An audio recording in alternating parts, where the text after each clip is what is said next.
পাখি ওনাকে খামচে রাখলো না, পুরো পায়ের চামড়া উঠিয়ে রেখেছে, পুরো পায়ের চামড়া উঠিয়ে ছেড়েছে। নাহব স্বাধীনকে শুধালো। কিরে বেটা, তোর বোনকে মাংস টাংস কিনে কিছু খাওয়াস না নাকি? দেখ, আমার পায়ের মাংস তুলে নিয়ে সব গিলে গিলে খেয়েছে, রাক্ষসী একটা। স্বাধীন লজ্জা পেল। পাখি নাক টানতে টানতে বলল, না, আমার বাপ আমারে মাংস কিনে খাওয়ায়নি, কারণ আপনার মাংস খাবো বলে। নিখিল নাওফের উদ্দেশ্যে বলে। নাওফ শীতল চোখে রাগান্বিত মেয়েটার লাল মুখটার বানে কতক্ষণ তাকিয়ে থাকলো। এরপরে বড় বড় পায়ের কদম ফেলে ঘর থেকে দ্রুত বেরিয়ে গেল। ইচ্ছে পাখিকে বোঝালো। উনি তোর ভালো চাই, তাই এমন জোর করে ব্যান্ডেজ করেছে জানো। সর, জানু বলবি না। ওনাকে কেন আমার ব্যাপারে নাক গলাতে হবে? আমাকে কোলে তুলে কেন আনতে হবে? আমার কি ভাই বাপ নাই? মরছে সব। কেউ দেখে ফেললে আম্মার কাছে বিচার দিত, তখন কেলেঙ্কারি হতো। আম্মা এসে আমাকেই মারতো। তুই তো জানিস আম্মার খবর। নাওফ বাইরে ছিল, সিগারেটের ধোঁয়া ওড়াচ্ছিল। পাখির কথা সবই ওর কর্ণে এসেছে। সিগারেটের বাকি অংশটুকু পা দিয়ে পিষে কলপাত থেকে হাত মুখ ধুয়ে এলো। এই বাড়িতে নাওফের কিছু কাপড় ছিল। ওখান থেকে ধূসর রঙের টি শার্ট, কালো রঙের ট্রাউজার পরে নিল। এরপরে ক্লাবের উদ্দেশ্যে ছুটল। মুস্কান সেধেছিল দু একবার নাস্তা খেতে, আসেননি তিনি। বলেছেন ক্লাবে গিয়ে খেয়ে নেবেন। দুদিন হলো পাখি নিখিলদের বাসায়। নিখিল তার খালা কাজল রেখাকে বলে এসেছে পাখি দুদিন থাকবে তাদের বাসায়। পাখির আঘাতের ব্যাপারে সেরকম কিচ্ছু বলেনি। তারপরের দিন নাওয়াব ভাই এক খালি বড় বড় টাটকা টাটকা ডিমওয়ালা ইলিশ মাছ নিয়ে এসে হাজির। নিজেই বটি পেতে কাটতে শুরু করে দিলেন। পাখি সব বসে বসে দেখছে, কথা বলছে না কারোর সঙ্গে, মুখ ভার।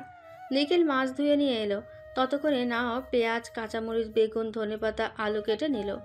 আজ দুই চাচাতো ভাই মিলে ভুনা খিচুড়ি রান্না করবে, সঙ্গে ভাজা ইলিশ খাবে বলল। মুস্কানকে আগে থেকে দুপুরে রান্না করতে নিষেধ করেছিল। নাও বেশ দক্ষ হাতে সবটা করছে। পাখি মাঝে মধ্যে একটু উকি মারে। নিখিল একবার এসে বুকে কাছে ইচ্ছে ঠেস মেরে এসে বলল। হাই রে পাখি, তুই তো গেলি। নবাব ভাইকে ওই দিন যে কথাগুলো শোনালি, আজ উনি রান্না করছেন, তাহলে ওগুলো খাবি কি করে শুনি? আশ্চর্য, খাবারের সঙ্গে ওনার কি সম্পর্ক? যদি বলিস ওনার রান্না মাছ খাবি না। পাখি খানিকটা লজ্জা পেল। ওই দিন সে বেশি বেশি বলে ফেলেছে, তার মাথা ঠিক ছিল না। পরবর্তীতে অনুতপ্ত হলো, ভেবেছে সময় দেখে সরি বলে দেবে, ব্যাস তাইলে ল্যাডা চুকে গেল। কিন্তু সুযোগ আর হয়নি, লোকটাও আর আসেনি। আজ আসলো, তাও রান্না করতে লেগে পড়ে গেলেন, যেন কত রান্নার সম্পর্কে ভালো বোঝেন। পাখি ইচ্ছেকে ফিসফিস করে বলল। জানো, একটা কথা বলবো, কাউকে বলবি না তো? পাক্কা বলবো। সর কুত্তা, তোকে বলা উচিত না। আচ্ছা, বলবো না জানো, বল। গতকাল রাতে ভয়াবহ একটা স্বপ্ন দেখেছি। ইচ্ছে বুকে থুতু চেটাই। বাপ রে, এমন ভয়াবহ স্বপ্নের কথা তাইলে বলিস না, শেষে আমারও ভয় করবে। তেমন কিছু না, তাইলে? আমার বিয়ে হয়েছে। আরে বাহ, কংগ্রাচুলেশন, মিষ্টি খাওয়া। দুর্বাল, পুরোটা শোন। বটে কে শুনি? কাউকে বলবি না তো? আরে কারে বলবো, আমার তুই ছাড়া আর কে আছে বেটা? পাখি লজ্জিত মুখে বলে। নওয়াব ভাই। ইচ্ছে বলার মতন ভাষা হারিয়ে বিমূর্ত। এক বুক বিস্ময়কর নিয়ে পাখির দিকে ফ্যালফ্যাল করে অবাক নেত্রে চেয়ে রইল। আচমকা লাফিয়ে উঠল। ভুলে গেল পাখি তাকে বলতে নিষেধ করেছিল সেই বার্তা। সে লাফাতে লাফাতে রান্নাঘরে গিয়ে হাজির। নওয়াব ভাই জানেন, পাখি এক আজব স্বপ্ন দেখেছে, কি ভয়ানক তা। নওয়াব কিঞ্চিত বিরক্ত হলো। শরীর ঘেমে টেমে অস্থির, কপাল দাবিয়েও শ্বেত জল পড়ে। তেলের কড়াইতে ইলিশ মাছ ছাড়তে ছাড়তে শুধালেন। যেমন তোর বান্ধবী বিয়াক্কল মহিলা, তার স্বপ্ন ওর মতন বিয়াক্কেল। এসব আজাইরা স্বপ্ন শোনার টাইম আমার নাই। আরে শুনুন না, খুব ইন্টারেস্টিং।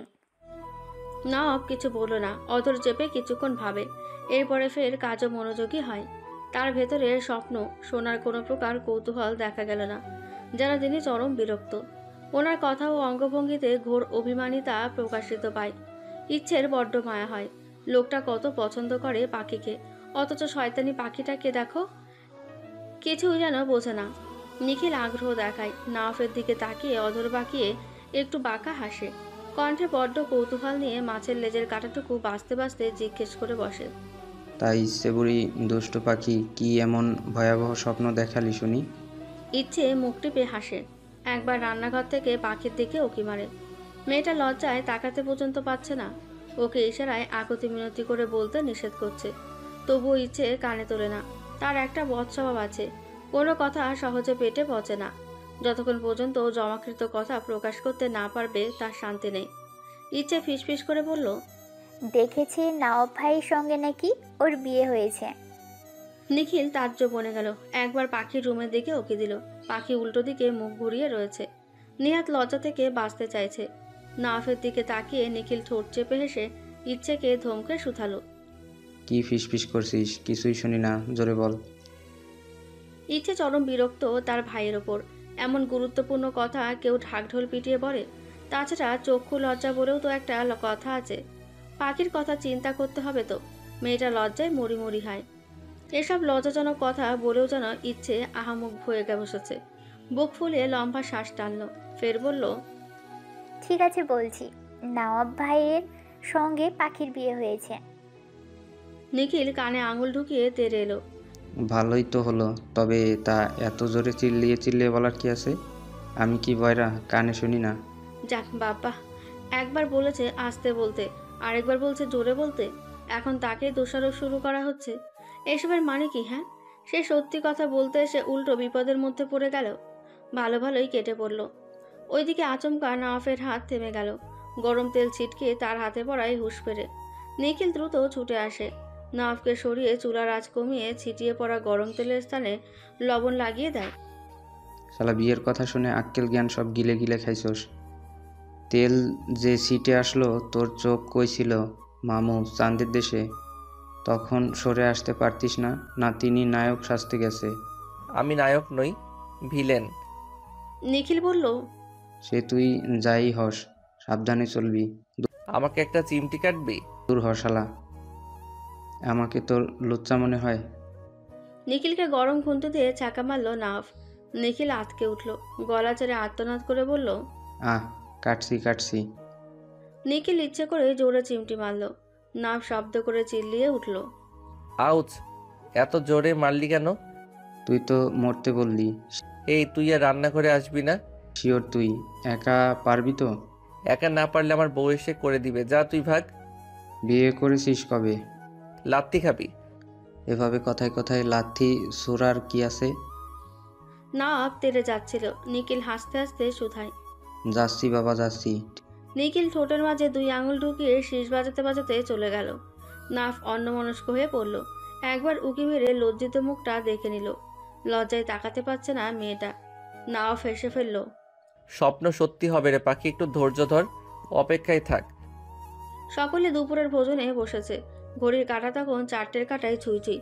খাবারের মেনু হিসেবে রয়েছে গরম গরম খিচুড়ি, ইলিশের লেজ ভর্তা, কড়া ভাজি করা ডিমওয়ালা ইলিশ মাছ, সালাড, বেগুন ভাজা আর আমের আচার। পাখি চোখ তুলতে পারেনি।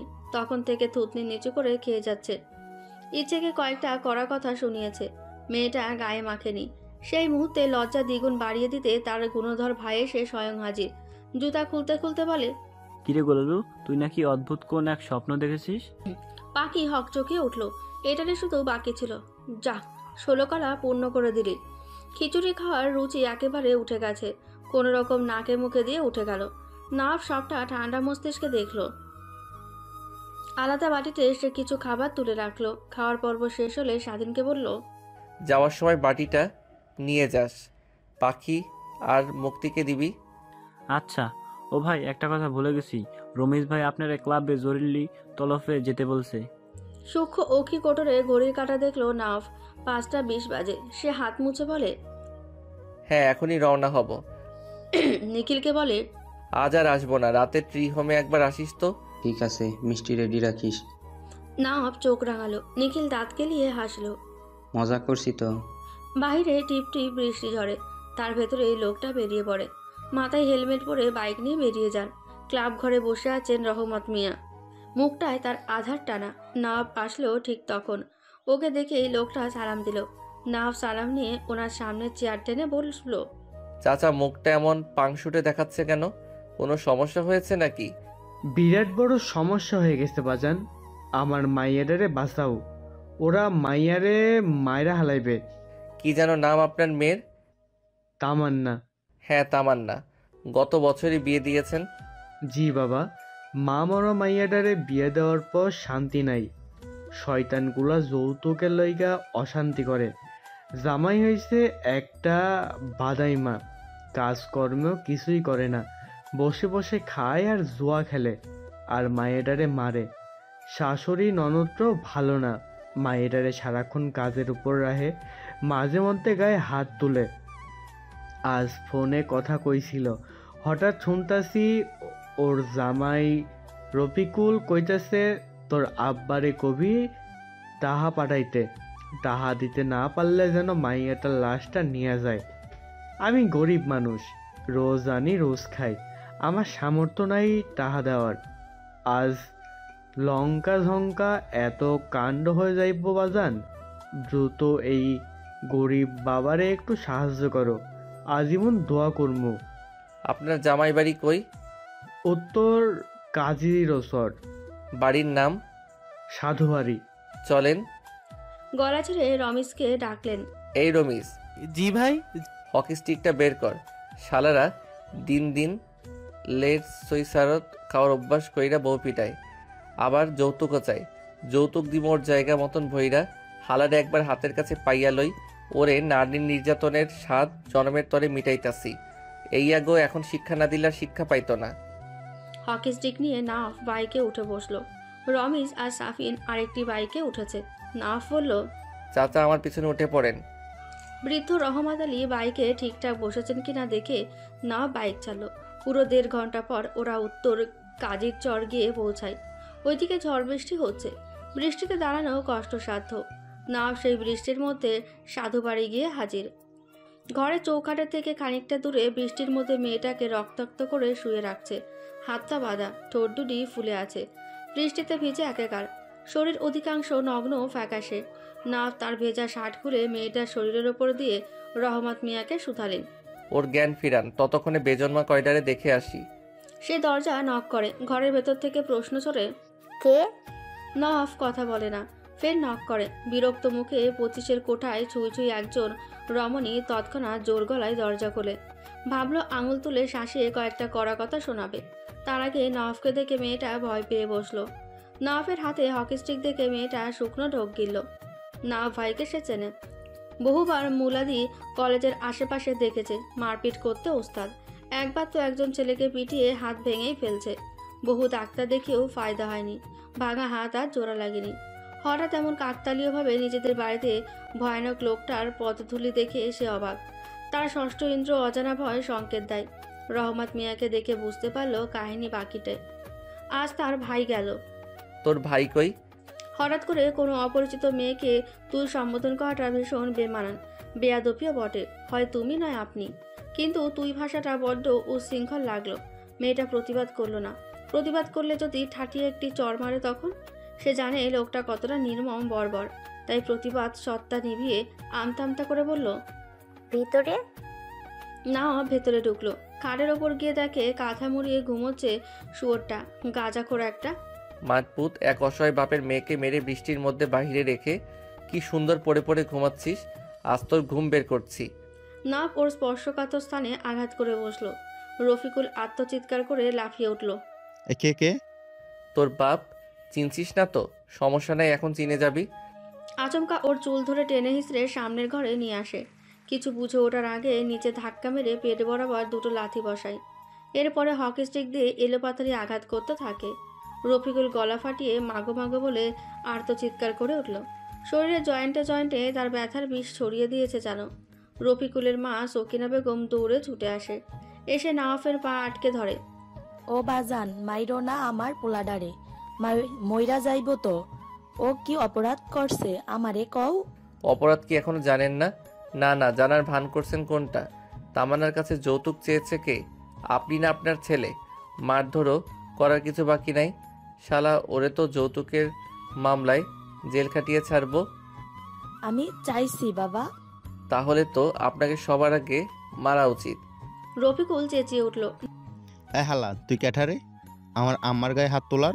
নাহাব তেড়ে গেল, ওর চুল টেনে মুখ বরাবর দুটো ঘুষি বসালো, সঙ্গে সঙ্গে নাক টেনে রক্ত বেরিয়ে এলো।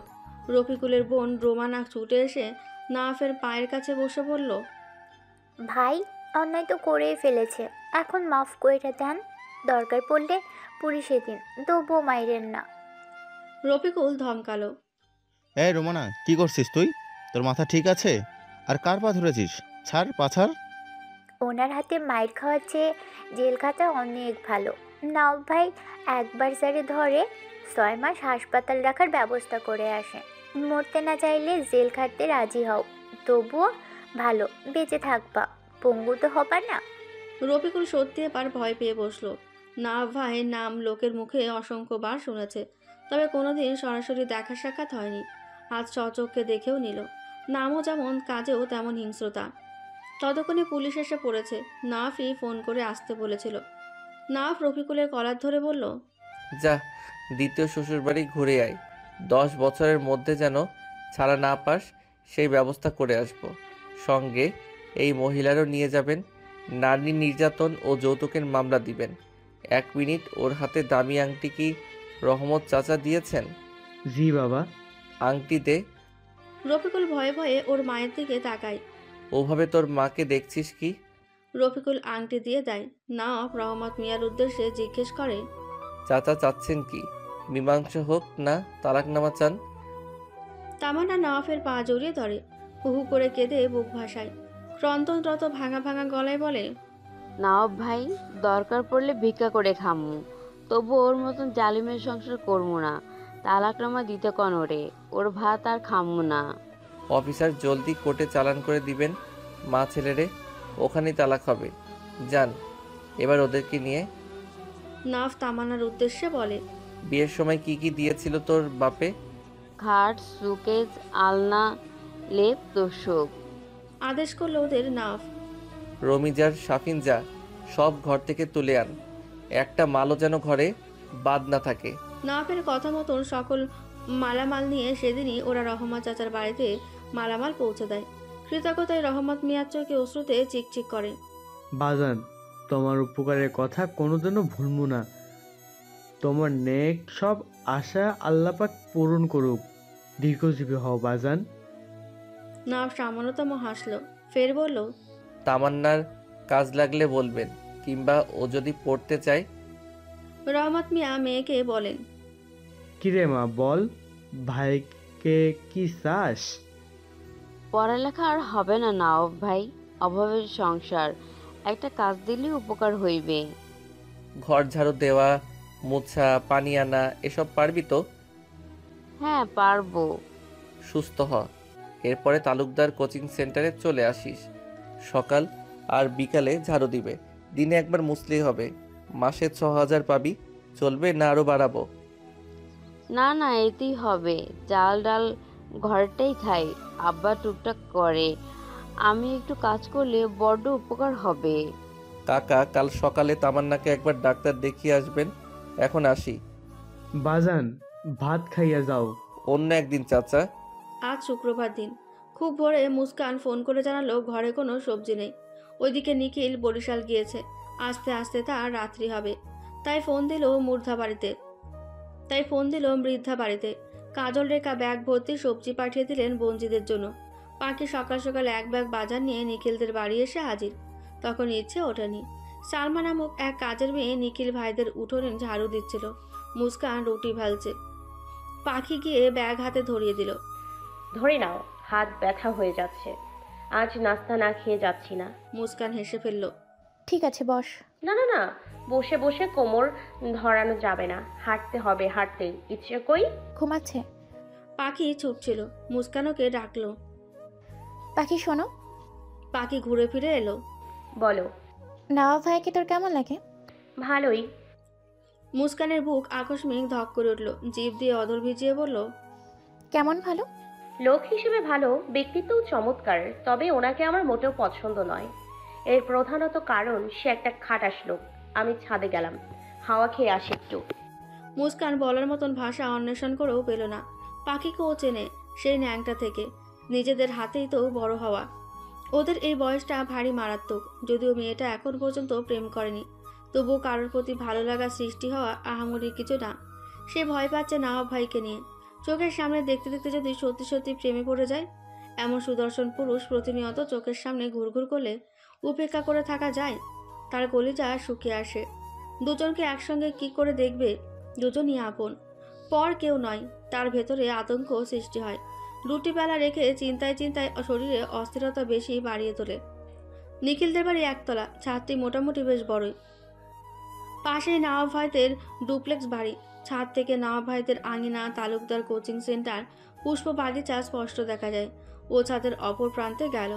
এখানে দাঁড়িয়ে নওয়াব ভাইয়ের ট্রি হোমের আকৃতি অনায়াসে দেখা পাওয়া যায়। নিঃসন্দেহে তার ট্রি হোম চমৎকার। তার বড্ড ইচ্ছে কাঠ দিয়ে তৈরি ওই ট্রি হোমটিতে একবার হলেও যাবে। বাইরে থেকে দেখতে কত সুন্দর, ভেতরে না জানি আরও কত সুন্দর। একটা কথা বুঝো না, বাড়ি রেখে অমন নিবিড় জঙ্গলের মধ্যে ট্রি হোম বানিয়ে থাকার দরকার কি? অমন ভুতুরে জঙ্গলের মধ্যে থাকতে হলেও বুকের মধ্যে সাহস লাগে। সেখানে তিনি অনায়াসে রাত নেই দিন নেই, যখন খুশি তখন চলাচল করেন। ওনার কি ভয়টাই করে না? ঘুরে ঘুরে ছাদ দেখছিল আর ভাবছিল। আচমকা সে পূর্ব দিকে গেল। এখানে সহসা আসা যাওয়া হয় না। একদম গা ঘেঁষে নওয়াব ভাইয়ের মিনি ছাদটি। গলা টানা দিয়ে পাশের ছাদে অনায়াসে যাওয়া আসা যাবে। ছোট্ট একটি সুইমিং পুল, কি স্বচ্ছতার পানি। ছাদের রেলিং ঘেঁষে মোটামুটি ফলের গাছ লাগিয়েছেন। কয়েকটি ফুলের জাতও রয়েছে। ও গলা টেনে ভালো দেখে ড্রাগন ফলের মাচা থেকে একটি ড্রাগন ফল ছিঁড়ে আনলো। কি তাজা ফল, রানী গোলাপি রঙের দেখতে। তার বড্ড পছন্দ ফলটি। সে দ্রুত কামড়ে খোসা ছাড়িয়ে কামড় বসায়। জিভের আগায় স্বাদ পেতে অমৃত মনে হয়। ভালোই মোটামুটি মিষ্টি। বাংলাদেশি ড্রাগন ফল সহসা এত মিষ্টি হওয়ার কথা নয়। তাছাড়া অন্যান্য ফলের তুলনায় ড্রাগন ফল মিষ্টি কম হয়। সে চিবিয়ে চিবিয়ে খাচ্ছিল আর আশপাশ দেখছিল। ভাবলো আর একটা ছিঁড়ে নেওয়া যাক, একটি মুস্কান আপুকে দেওয়া যাবে। হাত বাড়াতে গেল আর অমনি পেশিবহুল শক্তিশালী দুটো হাত এসে তার কোমল হাতটা চেপে ধরল। লোকটা নিচ থেকে ধীরে ধীরে উঠে দাঁড়ালো। সমস্ত শরীর ঘেমে টেমে স্যাঁতস্যাঁতে অস্থির। গলায় একটি তোয়ালে ঝুলানো। বোঝা গেল এতক্ষণ শুয়ে শুয়ে উনি জিম করছিলেন, তাই ও ঠিক দেখতে পায়নি। তোয়ালা দিয়ে মাথা মুছেন তিনি। ললাটের ঘাম মুছে নগ্ন বুকটা উন্মুক্ত অবস্থায় পাখির সামনে এসে ছুঁই ছুঁই হয়ে দাঁড়ালো। পাখির ভীষণ লজ্জা লাগলো। ফোলা ফোলা গাল দুটি লাল আভায় ছেয়ে গেল। উন্মুক্ত বুকটা পশমে আবৃত। না চাইতেও দৃষ্টিশক্তি গিয়ে অমন সিক্স প্যাক বডিতে আটকে পড়ে।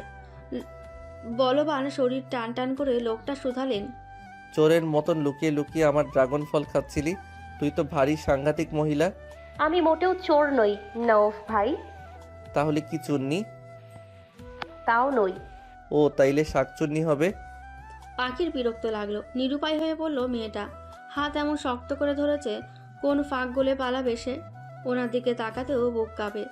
আড়ষ্টতায় শরীর বুধ হয়ে আসে। তবুও ভয় পেলে চলবে না। হাত ছাড়েন।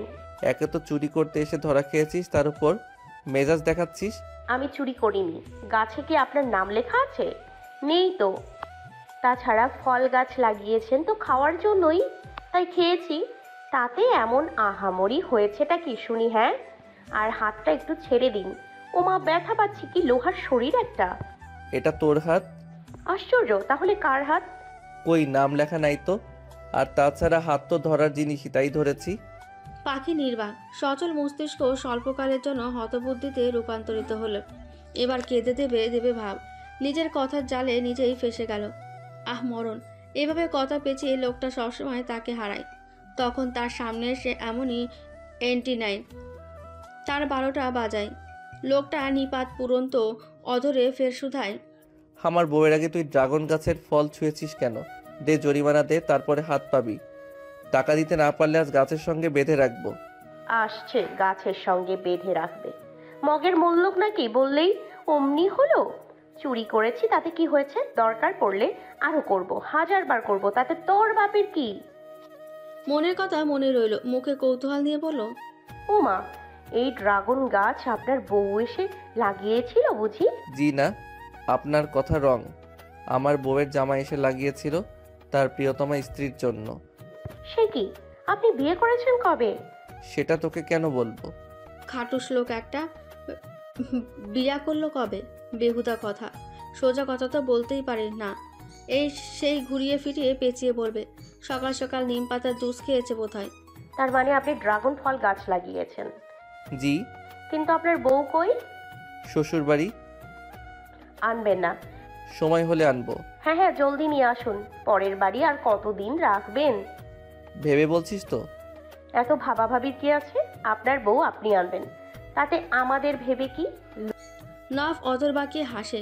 পাখি মুখ ঘুরিয়ে নেয়, বিড়বিড় করে, লুচ্চা খচ্চর বেটা। ইদানিং লোকটাকে ওর নিকট লুচ্চা লুচ্চা ঠাকে। এটা কি ওর চোখের দোষ না মনের দোষ ঠিক বুঝতে পারে না। বিড়বিড় করে ফের আওড়ালো, এতদিন আমাদের জ্বালাতেন, এখন একটু আপনার বউকে জ্বালান। না জানি বেচারির দিনগুলির কি হবে। ওনার অমন বডি বিল্ডারের মতো দয়ার শরীরের নিচে পড়লে বেচারিকে নির্ঘাত আর খুঁজে পাওয়া যাবে না, চ্যাপটা হয়ে গাছে ঝুলে থাকবে। মুখে বলল, ওহ নওয়াব ভাই, আপনার বউয়ের কিরা, এবার একটু হাতটা ছাড়ুন না, ব্যথা করতেছে তো। খবরদার পাখি, কথায় কথায় আমার বউকে টানবি না। আহা কি পিরিত রে, ফালতু কথা। উনি বিয়ে করছেন কবে? বিয়ে করলে সে জানতো না। কথা ধামা চাপা তো অন্তত থাকতো না। যত সব বানিয়ে বানিয়ে মিথ্যে মন গড়া গল্প শোনাচ্ছে। আমি কিন্তু সবাইকে বলে দিব আপনি বউ পাগলা। বলিস, সঙ্গে একটা ঢাকঢোল দিব, বিনা পয়সায় সার্ভিস দিব, কেমন? এই লোকটার সঙ্গে পাখি কোনো কালে কথা বলে পেরে ওঠেনি, আজও পারবে না বলে চুপসে গেল। হঠাৎ বলে উঠল, আমি আপনার বউকে বলে দিব আপনি একটা চরিত্রহীন লম্পট। চরিত্রহীনের কি করেছি আমি? ঝাপটে ধরে কি তোকে চুমু খেয়েছি? আস্তাগফিরুল্লাহ, এমন নির্লজ্জ মার্কা কথা বলতে আপনার লজ্জা করছে না? তুই শুনতে পারলে আমার লজ্জা কিসের? তাছাড়া পুরুষ জন্মগতভাবে নির্লজ্জ হয়। নওয়াব, নোভার ডাক শুনে নাফ চট করে পাখির হাত ছেড়ে দিল। পাখি অমনি জলদি দৌড়ে পালালো। নোভা এসে শুধালো, ড্রাগন ফল একা একা খাচ্ছিস? বেশ তো বলেছিলি তোর বউয়ের আগে কাউকে ড্রাগন ফল খেতে দিবি না, এখন নিজেই ট্রাই করছিস। খাবি কিনা সেটা বল। ফলমারি মুক্ত ফল আবার না খায় কে? নে এটা খাস। বেতের চেয়ারে বসে পড়ল নোভা, ড্রাগন ফল চিবোতে চিবোতে শুধায়, কাহিনী কি বলতো? কেমন কাহিনী? ড্রাগন ফলের রহস্য জানতে চাইছিস? তেমন কিছু না, যে উদ্দেশ্যে লাগিয়েছিলাম সেটার পূর্ণতা মিলেছে। আজাইরা কথা বাদ দে, সিরিয়াস কথায় আয়। তুই নাকি কোন এক মেয়েকে নিয়ে আব্বুর সঙ্গে ঝামেলা পাকাচ্ছিস। কে বলছে তোকে? আমি বলেছি। ঝামেলা করতে যাব কেন? যাকে পছন্দ করি তাকে বিবাহ করা কি পাপ? না, মেয়েটা গরিব দেখে আব্বু মানতে চাচ্ছে না। আব্বু একটু এমনই অহংকারী লোক, জানোসই তো। থাক, মন খারাপ করিস না। কিন্তু মেয়েটা কে? কোচিং সেন্টারেই পড়ে, তোর ছাত্রীও। অতটুকু মেয়ে? ভালো লাগার বয়স নেই। ওকে যখন পছন্দ করেছি তখন ও আরও ছোট্ট ছিল। এত বছর ধরে ভালোবাসিস? এমনি পাগল হইনি। আমি দোয়া করি তুই যেন তোর ভালোবাসার মানুষটিকে পাস। না পাংশুটে মুখে হাসলো, পাবো কি করে আপু? একদিকে পরিবারের বাধা বিপত্তি, অন্যদিকে অবুঝ এক বালিকা যে তার সর্বনাশা প্রণয়ে আমায় পাগল বানিয়ে ছাড়লো। রাতের নিদ্রা হারাম করে দৃষ্টি দুটিকে রাতজাগা পাখি বানিয়ে রাখছে। ওরা আমার মানসিক শান্তি বিনষ্ট করার জন্য যথেষ্ট। আমি ভালো নেই, ভালো নেই। বুকটা সমুদ্রের মতন উত্তাল অশান্ত। একটু শান্তির ঘুম ঘুমাইতে চাই। অনেক দিন ঘুমাই না আপু। গত কয়েকদিন ধরে নাভাই একেবারে লাপাত্তা। হঠাৎ করে লোকটা উধাও হয়ে গেল নাকি? ইদানিং তেমন একটা দেখা সাক্ষাৎও নেই। লোকটা গ্রামে আছে অথচ বৃদ্ধা বাড়িতে আসবে না তা হয় না কখনো। রোজ একবার হলেও টোটো করে চক্কর মেরে আসবেন। নিজের মহামূল্যবান রত্নটা যে বৃদ্ধা বাড়িতে পদ্মফুল হয়ে ফুটে আছে, তাকে দেখার জন্য হলেও ওনাকে একবার আসতে হবে। সেই তৃষ্ণা যে তাকে বহুগুণ তৃষ্ণাত্ম করে তোলে। কিন্তু ইদানিং লোকটার দেখা পাওয়া জ্যোৎস্না মাখা রাত্রি চন্দ্রের মতো হয়ে এসে দাঁড়িয়েছে। আগের মতন আনাগোনা নেই, কেমন একদম চুপচাপ নিরুদ্দেশ। গোপন সূত্রে জানা গেল তিনি নাকি শহরে গিয়েছেন, এই জন্য এত কোলাহল নেই। তার বিদেশি ফুপুর পরিবার নিয়ে গ্রামে ফিরছে। তার ওপর সামনে এমপি নির্বাচন। ওনার ছোট চাচু ইকবাল দ্বিতীয়বারের মতো নির্বাচন করছেন। সেসব বিষয় নিয়ে দৌড়াদৌড়ির ওপর আছেন। বাড়ির বড় ছেলে কেবল সে একমাত্র, এই জন্য সব দায়িত্ব তার ঘাড়ের ওপরই। তার উপর বাড়িতে তিনটে বিবাহ উৎসবের প্রতিযোগিতা লেগেছে। এক মেজো চাচাতো ভাই ও 2 ফুফাতো বোনদের বিবাহ গ্রামে বসে হবে। সব মিলিয়ে বেচারার শ্বাস নেওয়ার মতনও সময় নেই। তখন খুব ভোর, অত সকালে কেউ ওঠেওনি। পাখি মেঠো পথ পেরিয়ে হেঁটে যায়। দুপাশে ফসলি জমিতে ভর্তি।